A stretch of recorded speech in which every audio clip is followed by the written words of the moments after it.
এই খাবারটুকু দিচ্ছি আপনাদেরকে বাচ্চাটা দেখানোর জন্য।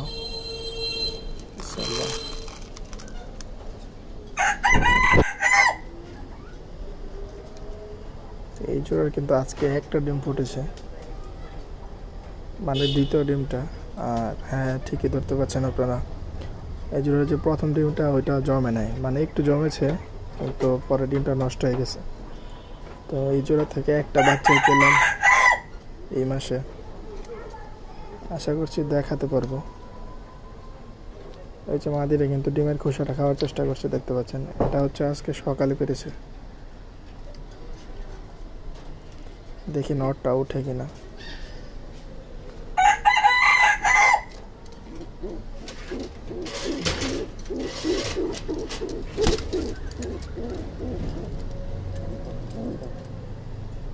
এই যে বাচ্চা।